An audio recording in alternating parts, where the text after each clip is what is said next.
All right. Well, we are live right now, I believe, with Ken Costa joining me. Ken, right now I can't see you, so I'm not sure if we need to change something. I can see you. Now I can see you. There we go. I'm not sure what happened, but there we go. I can see you looking dapper, to coin a term. That's the first time I've used the word dapper today, actually. I don't think it suits you. I don't know, Phil. Let me tell you, this lockdown, I cannot wait to get rid of my running shoes, because we're allowed out for 1 hour a day, my slippers in the house, and put on my work shoes, to put on a suit, to put on a tie, and just to sort of get back to life as I've lived it for the last 40 years. This is just weird stuff. I don't like it one bit, I tell you. Well, the thing is, really, you only need 2 sets of clothes. You need your day pajamas and you need your night pajamas. And if you've got that, you're fine. It's good news to hear that you're still wearing pajamas. Yes. Yeah, well, I won't reveal all the bedtime secrets, Ken. I think this is a family program. Really? And with your hair like that? Well, this is what I refer to as lockdown hair, you know. Oh, goodness. Even if I wanted to give it a trim, that's not going to happen. Well, can't your wife trim it for you? No, that I don't trust her. There's no way. Oh, well.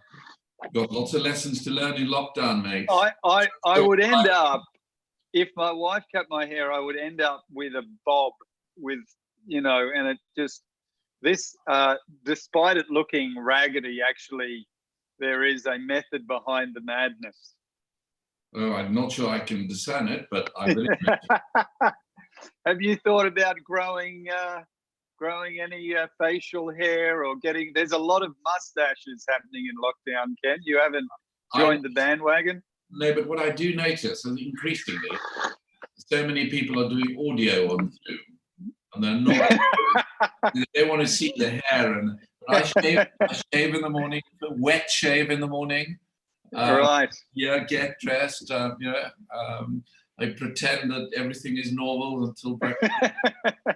Until breakfast, and then you realize it's just you and Fee again, and that's the way it's going to be. If only it's just me and Fee. It's me, Fee, and Zoom.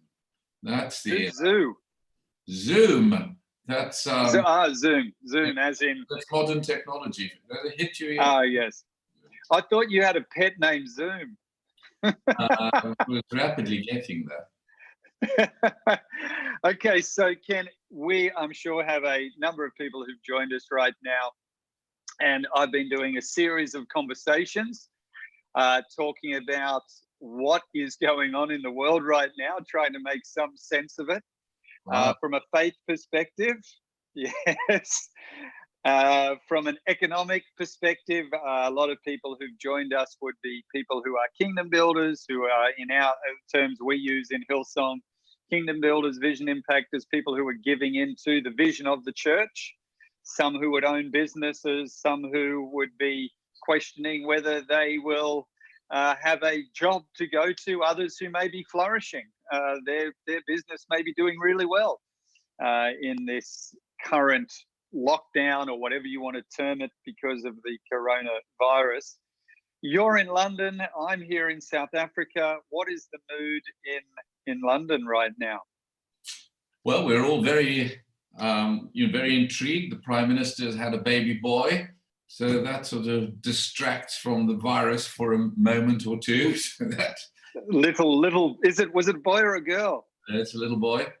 Little Boris. Little Boris, yeah, Bojo. Junior. So everybody's busy naming him, but there we are. But London is eerie because it's a busy place, it's active, traffic, etc., and it's so quiet. So it has that sort of eerie feel about it. After months of this, and we're all slightly stir crazy. Now, I just long to be an introvert. It's my greatest ambition. Could I please be an introvert? because introverts love this. So they just sit down, write everything, form all the plans and the programs. Whereas I just want to get out there, hug someone, say hello, talk to somebody. So yeah, and of course the uncertainty is hitting us. Last week, one barrel of oil and one loo roll were exactly the same price. I mean, how weird is that? That just is the weird. I mean, you would never have anticipated that. I mean, you're in this world of finance and asset management and things like that. I mean, you would never have predicted anything like that at the start of the year. No, well, I mean, the only person that could have predicted something like that would be certifiable and in some in some sort of controlled environment, because I mean, it'd be psychedelic to even think. But what has happened is that it is just, the world has just stopped. And, if we now know, everybody's trying to learn what would we have done if we knew what was coming. Well, the first thing would have been to stop every aeroplane from flying. And if every aeroplane stopped flying, we would have stopped the virus. We'd have stopped the virus. But who on earth could have thought that you could even think of saying to aeroplanes, stop flying? And now, of course, they're all piled up in Heathrow and elsewhere. And, it's not as though you can get a great aeroplane going by getting some jump leads out and getting the battery going. This takes time. It's how we get back to normal, if there is such a thing as normal, I don't know. Yeah, look, I mean, there are so many questions, and I don't think anyone really has all the answers. No one does. I think governments, whether you're a South African president, Cyril Ramaphosa, trying to work it out, whether you're Boris Johnson, whether you're Donald Trump, or Angela Merkel, or you name any global leader anywhere, I think everyone's scratching their heads trying to work out how to deal with this thing, because you've got these two challenges. On one hand, what is being referred to as life, on the other hand is livelihoods. So the health and the economics, and that's a big challenge. How are you dealing with it in the circle you're in? What are the conversations there? Well, the two things are interrelated. I think those of you who've heard me spouting off in your church in the past would have heard the acronym VUCA, that the world is volatile, uncertain, complex, and anxious. We're very volatile. Financial markets, going up and down. People don't quite know, what's going to happen to financial markets, to pension funds. Uncertain on the levels of borrowing that have been undertaken by every country in the world. It's not as though, here are one or two that are outliers. I mean, everybody has been borrowing excessively. That's going to have to be repaid. Complex. I mean, no decisions can be made at the moment that have a clear answer, because there aren't enough facts around. And really anxious. I mean, all of us are anxious because we don't know how to deal with ignorance and uncertainty. We don't know how to handle those two things. I'm worried. I don't know, and I'm uncertain about what the future might look like. So I think that there is that once one accepts that, then leaving aside those who think that you can just take some disinfectant and cure the virus. This is a tough and much longer period of time that we have to get used to. No, I think South Africa has done amazingly, considering, I mean, how tough it is to done what your president has done. I think he's done remarkably well, because you're containing it at a level much better than almost anyone else. But it's tough. Yeah. It is very tough, and I think people are feeling it. We're already seeing an increase across the church of people asking for food parcels and things like that, because obviously you have a big portion of the population in South Africa that really do live, salary or paycheck to paycheck, week to week, and if that salary or that income isn't there, then there's, where do they go? What do they do? So, as the church, we're really, ramping up our capacity to provide, just food parcels, things like that. As we go from a level 5 to a level 4 lockdown, which basically means you can move around a little bit more, but it's still incredibly strict, creating at all our locations a space where people can drop off, donate goods, where we can pack food parcels and distribute. So, that's just one element to it. Do you have any hope in the midst of all of this? Is there anything brewing in your spirit, things you believe God's been speaking to you about in the midst of all of this? Yeah, well, look, I think, it's not a unique experience. One has to remember that the disciples, they were in lockdown, and Jesus came through a locked door, a group of people in lockdown, and they were locked up in fear, just to use all the locks. And he unlocked it. I won't go any further, don't worry. So there is a sense of God's been here before. He's there to deal with people isolated, but also with people who are fearful. And therefore, I don't think anybody knows how this is going to pan out on the financial or the economic side. We just don't know. But we do know from the Christian point of view that that there is a hope that we must hold on to, that everything that can be shaken is being shaken. But I believe that there is a purpose to it. And the purpose is simply for us to say, stop, just stop.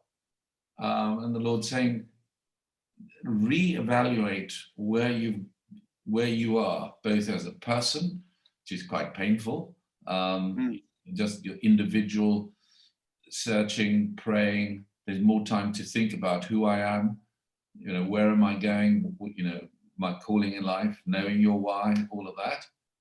And also as a church within a community, because your great slogan of the church that is wanting to change a nation was very, very pertinent now, because you have to rethink when we come through. How do we build the nation? Yeah. Build the nation. How do you build and strengthen, build a nation, which I think is so critical. So yes, I am not optimistic, but I have hope, because Jesus Christ rose from the dead. That's the key piece. Yeah, I think for me, I've been studying Paul's writings from in his lockdown in prison, and I'm speaking again a third part of a series from Philippians. And as I'm reading Philippians, I am reading it with this new perspective of Paul writing from a prison cell, and yet writing with such hopeful optimism. It blows my mind that he could be so optimistic about what he's confronted with.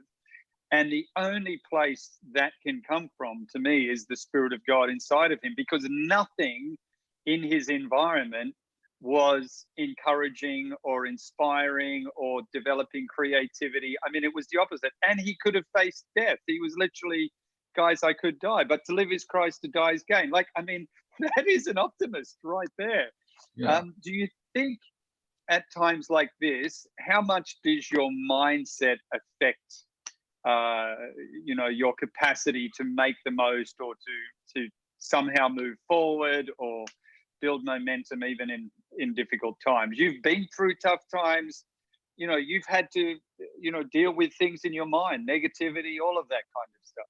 Yeah, and I think one comes back to Paul's comments in the letter to the Romans, that the mind that is controlled by the Spirit is life. And it's really important, because it's the mind that can play mind games with you, and the mind that is controlled by the Spirit is life. So it comes back to the question of, in lockdown, just as you were saying, Paul in the Philippians, they were worshiping. So there is an extra dimension of grace and energy that comes from God to enable us to be worshiping. Mm. And the worship is what gives us a perspective for the life that we're leading. We're working remotely. I'm working remotely. It's complicated. It's exhausting. We don't realize why. Psychologists will tell us why constant Zoom calls are exhausting. But the perspective is what matters. And the perspective has to start with the nature of our worship. And therefore the mind, the mind can monkey about and cause fear and worry in all our lives. But the mind that's controlled by the Spirit, which is if you allow the Spirit of God to draw into the mind and not to just entertain the doubts, the negative sides, then I think we begin to build the reservoir that enables us to cope with levels of uncertainty that, as our Prime Minister said, are unprecedented. And if these are unprecedented times, then our praying needs to be unprecedented. Which I think is one of the positive things, when people are praying more. Yeah, I couldn't agree more. I think Google searches for the word praying, just gone off the chart. Isn't that interesting? Because let me ask you this question. You're in London. I mean, London is the epicenter of financial deals. It's the epicenter of I don't know whether you agree with this, but let me put it like this. My identity is in what I do. It's like you say, I want to go out. I want to put on my suit and my shoes and be who I have been. And all of that is being stripped away. And for a lot of us, our identity can be tied up in I've got the nice office, or I'm doing this deal and I'm being seen in this environment with these people. None of that's there anymore. Do you think that's affecting people? I think it's causing people to rethink just exactly to know their who, if I could put it that way. The reason for that is that when everything is going reasonably well and things look good and our programs are well and our jobs are well and the future looks good, financial markets are encouraging, then our egos get ahead of us. It's when we're in situations like this that we really have to come to understand who is the person that I've been wired to be, and what are the real things that hold me back from fulfilling what God really intended me to do, rather than all the other stuff that I forced myself, driven myself, pushed myself to be doing. And so, spending time with family, learning to pray again, finding time to meditate, to read the scriptures, trying to get one's finances under reasonable control. But, obviously that produces real stress at the moment because, the financial, you don't know whether you're going to have a job or not. But one thing is quite clear to me, we will not be the same coming out of this. We will have to meet, whether it's the church, whether it's the community, whether it's the city or the country, we will all come to have to change our mindsets. So when people say to me, well, what do you think is the key leadership trait at this moment? My answer is flexibility. You have to be flexible because you just don't know the answer. So therefore, you're able to handle what a kind of a trajectory that you think is going to happen. You've got to make decisions on half knowledge and be flexible and humble enough to change and say, well, this hasn't worked. And so that, I think, is one of the things that we have to work together in our churches. Yeah, so let's talk about the church's role in a time like this. Obviously, you're a person of faith, but you have all your career worked in whether you term it the secular or just the marketplace. Sure. How can the church contribute? What role does the church play here? Well, I think the first thing, the world will never understand us at our worship. They'll think we're sort of slightly crazy, hands in the air, singing things. But I think you've got a great voice, Ken. well, it's rapidly despairing. I'm not joining United yet, groupie as I am. But what the world will understand is our work. They want to see what effect this has. But what we have to do is to go back to sort of Matthew 5, which is to say, that they will see your work and give glory to your Father, to our Father who is in heaven. So it's a combination of being able to see as a worshiping community, by which we mean people who come together, but also ones that are working. Because that it's a caricature, I know. But basically the outside world looks at us and says, you think I'm the unwashed. You want me to come into your church so that I can be washed and be like you. I don't actually want to be like you. But what has happened now is that we're forced out to be meeting people who would never come anywhere near a church, who are discovering that there is really good news, stripped of the churchy stuff, and are seeing actually the motivation of the Spirit is that people are working in food banks and helping out and in phoning to people who are lonely.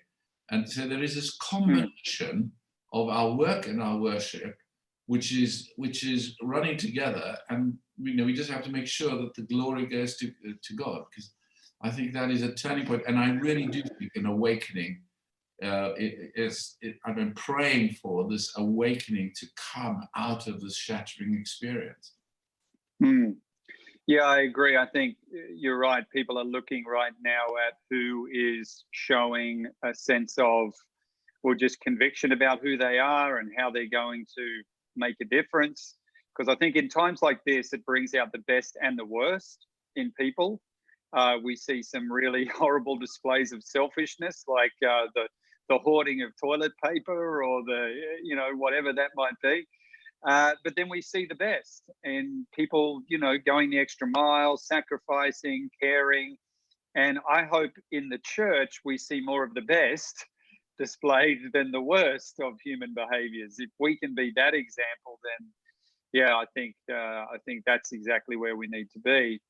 I know you mentioned to me, we spoke a little bit earlier just about, I loved how you said at Holy Trinity Brompton they'd had something like 5,000 people join the online marriage course. Sure. And we've been doing things. I think we've called over 16,000 people since 4 weeks of lockdown as a church. Just said, guys, we can still make phone calls. Let's call as many people as we can, just see how they're doing, because a lot of people are on their own, and there are things we can be doing. And hearing about that says there's opportunity for the church to meet this deeper need that people are confronted with. Maybe it was there all along, but now I'm more aware of it, or other things are stripped away. So that's what I need to acknowledge and deal with. Well, I think that's right, because I think that actually what this generation is particularly suspicious of anything that looks like hypocrisy, that doesn't look like real, or that isn't authentic. And I think the response of the churches has been extraordinary in its, because it has explained the motivation. This is why people are doing what they're doing, because they're motivated by the Spirit of God with compassion to doing the thing. So that what is coming out of this is the recognition that there is something authentic about what these guys are believing. And that's what I think is a great opportunity for us to say, this is good news. Because the question I keep asking myself, well, if it is such good news, why is it that so few people see it as such? What are we doing? What are we not getting right? Well, this is a great opportunity for us to begin to weld together work and worship. You've heard me before talking about my workplace is my worship place. But now we're in lockdown. Does that stop? No, because it's just as you said, the phone calls that you make, the food banks that are run, the money that you're giving, it makes a difference to the perspective of what this kingdom that we talk about is all about. Now, Ken, let me ask you a question just about Africa. South Africa. Obviously, you grew up here. I happened to be with you in your home when the Springboks won the Rugby World Cup. I was surrounded by Englishmen, and I was proudly wearing my Springbok jersey. Phil, it's taken you 27 minutes to get there. Well done. I thought you'd get there in 30 seconds. Well done for the restraint, mate. You're really learning. I wanted to just really bring it in when we had maximum momentum going. Didn't want to waste that one, but it got very quiet at your house. I do remember that on that day last year in October. But I can't remember it actually. Let me ask you though. Look, I know you love South Africa. You obviously come and speak at our church, and you come here at least once a year. What are your thoughts? There are differences in South Africa and in Africa than there are in the developed world of the UK and Europe. Maybe you could give us something that you see as an advantage, something that people could be working towards or seeing or thinking about, or things you're noticing. Well, firstly, obviously to say that, it is an extraordinary thing in South Africa. Democracy is 30 years old. The institutions are not really so defined. And people are experimenting with it. It's hugely encouraging to see how this is actually working out in practice. Yes, I understand all the difficult issues. I understand the political problems that are being faced. But the big picture is that there is something that is emerging as the first thing to say. The second is that it's a huge experiment for the new world, because the cultural differences between those that are digitally literate is never more pronounced than they would be, say, in South Africa, to those that are not. And therefore, the bridging of this gap is both an exciting prospect in which the church, I think, will become much more active in being able to train and to equip and to release people into livelihoods. Yes. And that is one of the changes, I think, that will be coming from that. That leaves aside, the great weather and the nice people and the biltong and the boerewors and the rest.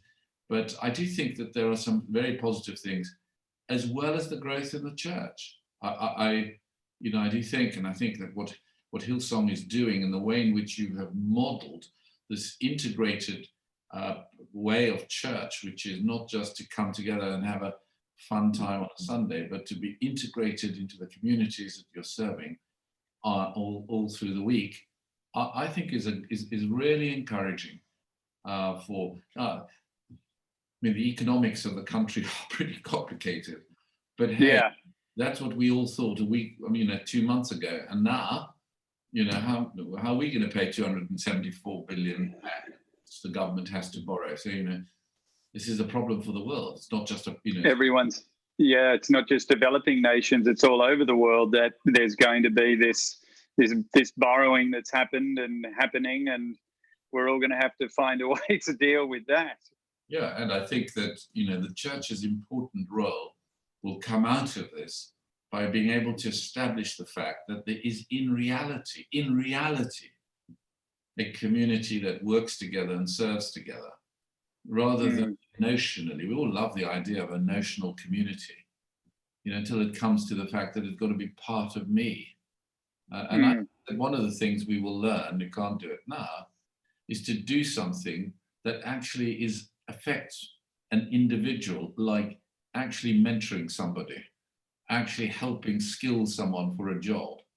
I think of a friend of mine down in the Eastern Cape, and what he did, he's an airline pilot, a great guy, And what he did was he helped two guys set up a shoe shining business at the airport. Okay, not so great at the moment, but he helped them, accounts, turning up on time, looking smart, very basic thing. But two guys suddenly realized that they could make some money out of it. Now that activity is, I think, the way in which we will demonstrate, particularly where you have such disparity in inequality within a nation, that the church is operating in both sides, because the love of Jesus Christ is driving us.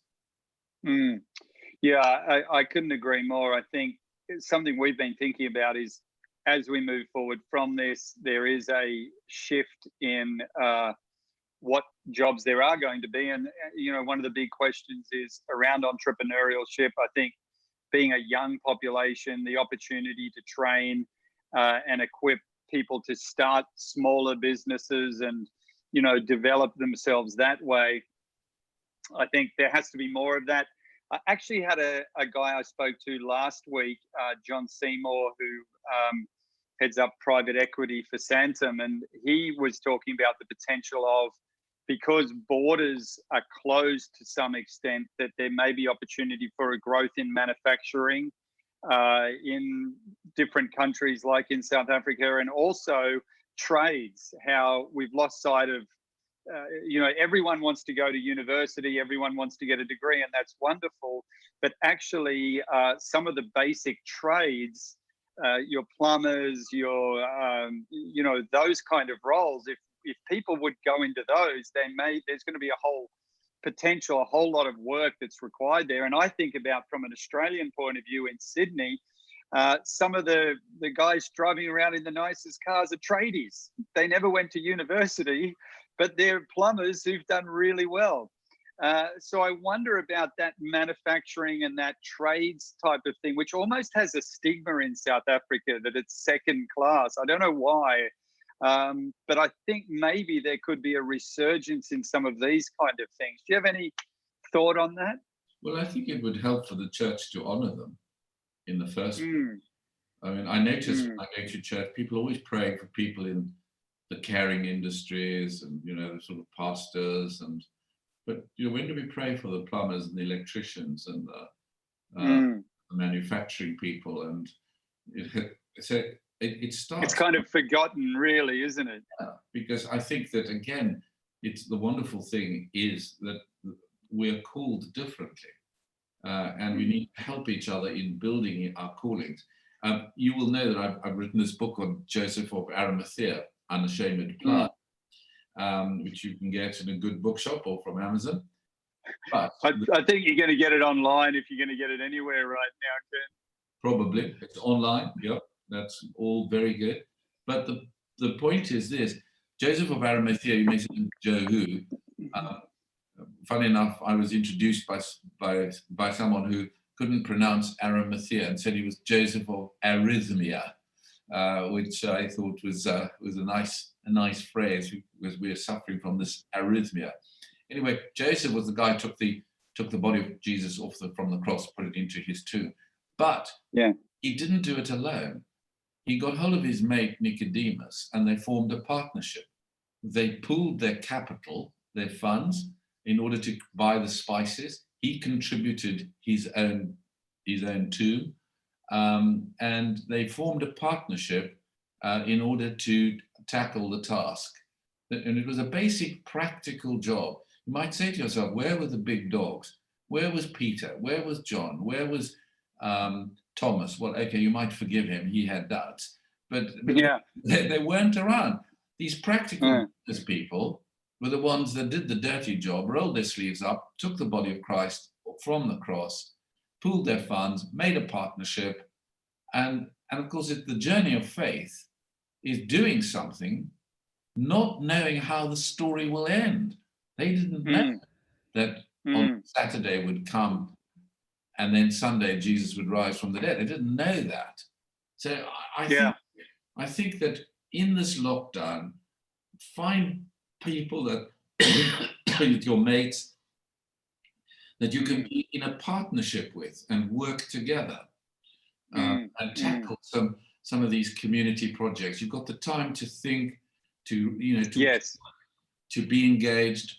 So we come out of this, we come out of it energized with some practical basic tasks.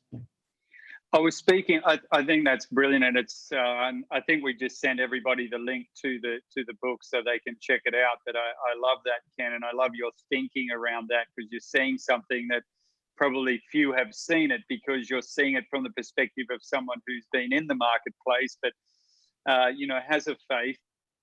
If you've got questions, guys, send them through. I'm going to do my best to ask Ken to answer some of those. Just a straight up investment question, Ken. What is your view on of an investment strategy over the next few months? Is there a strategy? When a barrel of oil can be the equivalent of a roll of loo paper one week, and something completely different the next week, who on earth knows? And I think you want to be very careful, because everything isn't as rosy as the markets are telling us. I think emotion is a terrible thing in these markets, and therefore what I would say, steward your cash, work out a plan as to how you are going to get through this difficult time, and do it with someone else as well. But don't go thinking, if I buy Amazon shares now, they'll all keep going up. Trees don't grow to the sky. You have to be disciplined at this time, particularly with your own personal resources, to feed a family, put food on the table, pay, be generous to the church at a time like this, because this is when people know what your commitment is when you give your time, your energy, and your money to the things that you really believe in. And that's really important, to hold on to that, because that's the foundation on which you'll come out of this energized with hope. It's tough stuff. I know that. Everybody's worried about finances. Ken, let me ask you this question, or it's more a statement, but you can add something to it.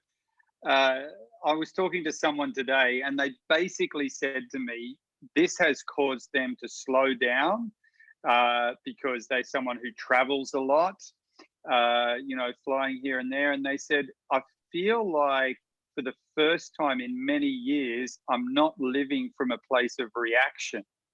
Everything I was doing was almost reacting to this and reacting to that. I'm trying to now look at life from a place of reflection. What is going on? Slowing down. God, what are you saying? Do you have a comment about that? Because you've been in a fast-paced world, and you can feel like, man, I'm just chasing this and chasing that, or reacting to this or reacting to that, rather than, is it possible to do that? Maybe it is now, but we are not going to be in a lockdown forever. What's your comment on that? Well, you're talking to the wrong person, because I find that incredibly difficult. Difficult because I enjoy being with people. I enjoy traveling and meeting different people, and that's been the pattern of my life. However, there's been no doubt that I think that God has created a space where the choice is for us to enter that space or not. And that space is one of really coming before him with a new humility, to be able to be stripped back and to reset the priorities, both of personal life and how we pray and react, the private lives with our families, and also what's going to come out of it. So it's undoubtedly an important time. It's not going to last forever, but the seeds that are laid now, are put in now. Ecclesiastes 7 says, sow the seeds now, because you don't actually know, or plant now, should you say, you don't actually know which seed is going to germinate, whether it's this one or that one or both. You do it now and lay those foundations now, plant the seeds now, even though you don't know, and this is where faith comes in. It's like Joseph of Arimathea. You don't know how the story is going to end. We don't know how the unwind is going to occur. But we do know that Jesus Christ is the same yesterday, today, and forever, pre-COVID-19, during COVID-19, and hopefully not for COVID-20, which we hope. Hopefully we're going to get this sorted out. Yeah, you're absolutely right there. Take time. Just to cut. Yeah, look, it's taught me as well. I think it has given me personally an opportunity to slow down. I don't know when the last time was that I had 5 or 6 weeks with the family without flying somewhere, and I think my body has appreciated it. I think my mind has appreciated it. I think for the first couple of weeks, it was kind of just working out, what's going on, and maybe even just, I don't know, kind of felt like my body was just unwinding. And now I think I feel like, okay, this is, I'm getting more clarity. And so I think it's okay to have taken some time, or, because there's so many unknowns, to take time to reflect before trying to jump in. Do you feel like part of our ego is to want to have an answer, to want to be able to respond, to want to be able to help? But sometimes is it okay to say, I don't know what to do now? Or, what is leadership in this time? Because maybe you're trying to be a leader, but you don't know what to do. Well, if you want the most surprising thing of this whole thing, was to find the president of France, Macron, getting up on national television and saying, I don't know the answer. And for any French person, let alone the president of France, to say that, itself in a remarkable thing. And I think that honesty is true. We don't know how, we just don't know how it's going to end. And therefore that honesty is needed to be able to be prepared to face myself, look in the mirror, turn to others, and actually try to begin to formulate some ideas of what it is that is really essentially me as God shaped in me. And so it's a whole new exercise in knowing your why, in finding and fulfilling your calling in life, because the calling stays, COVID-19 or not, the calling stays. It hasn't disappeared. Yeah. Just another question we've had come in is actually about dealing with depression, anxiety, even, potentially to suicidal thoughts. I don't know whether you have, maybe not to that extent, we don't know, but maybe there's people in our world who have lost a whole lot right now, who are very stressed, very anxious. Do you have any advice on how we should speak to those people, relate to them? Any practical things that you'd say around that? Well, I would do it with hesitation, because it's a very painful experience. It's very difficult, but we're not without remedy. It is quite important to be able to say to someone that you're talking to name the fear that they have. And to be able to take it out from being in some dark part of the body or the mind or the soul or wherever, and actually to name it, and to understand that others are going through the same issues. Others have got the same fears, but that to literally learn to cast the burdens onto Him, to learn what it is for Christ to, in the great song from United, to lead you through the other side. He will lead us through the other side. So our task is to help people just to see there is light, and He will lead us through the other side. Even though the heartaches are painful, the highlands will come. It's in that moment that we mustn't just give up, and learn to be able to help each other through the loneliness, through the depression, through those hard moments when things look black. In that great verse from the Bible, that even darkness is as light to Him. Yeah. Yeah, and I couldn't agree more that in times like this, the opportunity to be honest, as we were talking about, you talk about a French president get up and say, I don't quite know what to do. I think people who are anxious and stressed, the last thing they want is someone who appears to have all the answers. They want people who can also say, you know what, I don't know exactly what's going to happen now, but here's what I do know. Like you say, God is with us in the dark times, in the good times, and he can and will guide us through.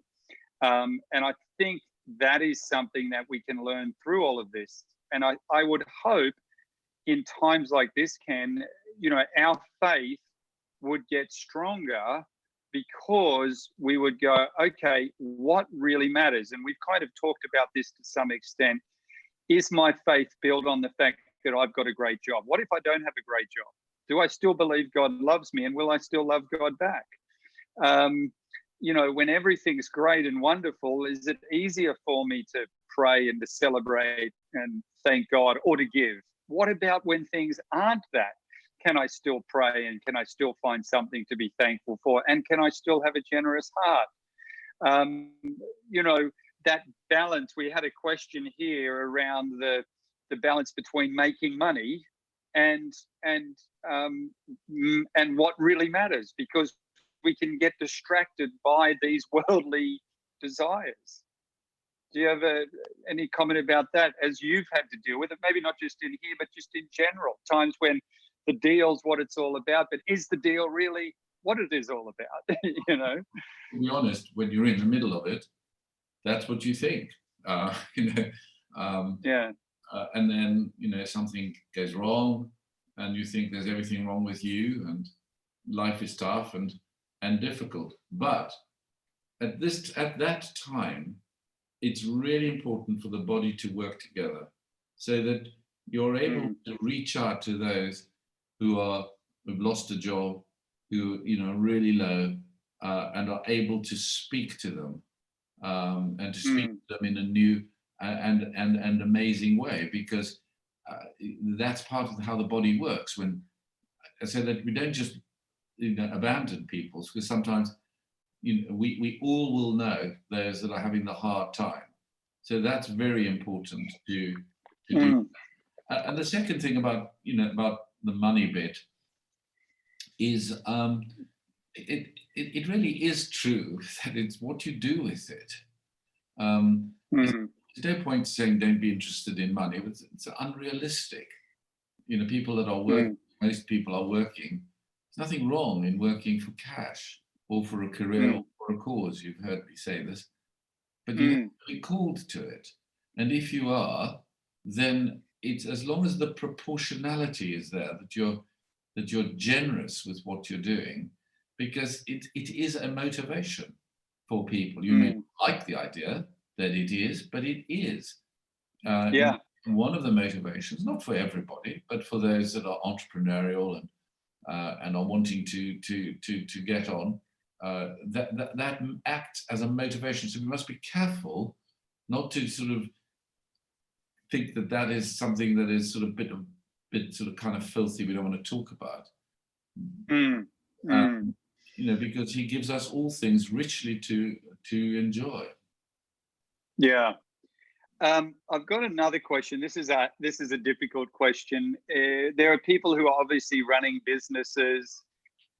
Where's the balance between, and I don't know whether there's an easy answer, I'm putting you on the spot here, the balance between I've got to protect and keep my business, but it may mean I have to retrench people. Do you have any wisdom on that? That's just the hard part of maybe what's happening right now. Well, put that way, you have to protect your business. That's an easy choice. Because your business is not protected, it doesn't have the capacity to bounce back and to increase the level of employment. But if as a result of your not taking the action, painful as it is, the entire business goes down, A, more people suffer, and B, it can't come back. So this is where we need, sort of a discerning spirit, as well as the pragmatic understanding of the ways in which economics work. Now, what I would say is that do everything you can where the retrenchment has to happen, to do it humanely and compassionately, and trying to help, because it will be a painful period for whoever it is that sometimes they retrenched, to be able to either help them, guide them into some new place, do a good reference for them if they deserve it, and try and cushion the blow. But that shouldn't affect the key decision that if you have to take those actions, then it needs to be done. The hard thing is when you do it because actually you don't need to do it, but it'll give you an extra bit of money, profit, whatever, and that's the moment that I think you want to check yourself. Say that isn't right. Yeah, and I think what I've appreciated in South Africa, for example, is watching the president say, well, I'm taking a 30% pay cut. Cabinet ministers are taking a 30% pay cut. It's going into this solidarity fund. So there's a leading from the front. I'm not expecting others to do something that I'm not prepared to do. And I think in times like this, that's where real leadership stands up and says, I'll sacrifice as much as anybody is prepared to or needs to. And I think it's been a great example. It's one of those great things of some of your leading families who I've talked to, who have set an example of the generosity that business people have given into those solidarity funds, or in helping smaller businesses actually get through this time. And it's a really good example of kind of generous, community-spirited people, from the president to the business people, and it shouldn't exclude the church and people to be generous at this stage to help those that are really struggling. Yeah, we're actually talking with some of those involved in the Solidarity Fund currently about the role that we could play as things unfold with regard to helping some of the social needs and things like that. So I do think, look, South Africa is a country that has on two sides, such an immense upside, but also such an immense challenge before it. There's no in between, really, and that's exciting, scary, nervous, all at once. Look, our time's almost gone, but do you have any final words of encouragement or wisdom or anything to share with those who are listening? I suppose just to share some of, this is sort of Easter time, where we recognize the sort of risen Lord come into our midst. And I've been very struck in reading, John chapter 21. You could think that the Lord is risen. He could have gone back to the temple, to the high priests, and said, "I'm back." He could have shown himself to the Romans and said, "You thought you'd killed me." But what he does is he goes and he meets Peter and John and the others at their workplaces. They've gone fishing. They've gone back to work. They're feeling low and dejected. And it seems to me that we learn from that two things. One is that Jesus meets us in the workplace. He meets them in their work, in their fishing, on that boat. He was there. I mean, he sort of says to them, well, you haven't caught any fish. They were perfectly honest. And I think if one comes before him, particularly in this time as we do some self-searching, Lord, I haven't caught any fish. I haven't done well at work. I haven't closed the deal. I haven't sorted my family out. I haven't sorted my finances out. And allow him to say, well, try this, try the other side, try a new way. The idea that he would almost create work as a sacrament by saying, this is it. And then the amazing thing was to actually use what they had caught. In other words, he takes what we make from our workplaces, our money, he takes their fish. He had fish on the barbecue when he was there. He could have given them his on the braai. On the braai, even. He could have given them his fish, but he took theirs. And I think that at this time, where he takes whatever we've got and we bring it to him because he asks for it, he turns it into, as it were, a sacrament. And then the last thing we learn of Jesus before he disappears completely is that he serves them. The that they have brought, he gives back to them what they have brought to him. And I think for anybody in the workplace at this time of dislocation, where we're just unsettled in what we are, it's a great thing to remember that the workplace, even though it's unsettled or we're working remotely and we don't quite know how it works, that Jesus himself, in the last acts of him on earth, brought the workplace into a sort of into a sacred spot, to put it that way. And just to remember that, and to remember that the last thing he did was to serve, and that is the first thing that we should want to do, is to serve. And I think that's what you as a church do. That's what you're doing. You're building a church to build a nation. It requires money, it requires energy, it requires giving, it requires expertise. But if you creativity, courage, barbers to cut your hair. I mean, there's a salary right there. Someone's wage. That's fantastic, Ken. Really appreciate your insights. Thank you for giving us your time, because I do know there's a lot going on in your world, and I know people like yourself, a lot of us, there's a lot of Zoom calls and things going on. So thank you for giving us your full energy, your very best. And I just want to encourage everybody who is with us. Look, we just so appreciate you, and I think these have been really wonderful times. We are doing our best to build a church, to build a nation, and I think we're going to learn a lot through all of this.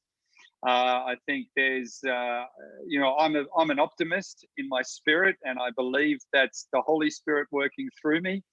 And I pray that Holy Spirit of God works through you to see possibilities. And let's believe God that we are going to find ways to meet the challenges we're facing in South Africa, and that out of this whole thing, we can build a better nation and hopefully have a greater impact on the continent of Africa. Absolutely. Yeah. Well, great privilege as always to be part of your building, the church and the nation.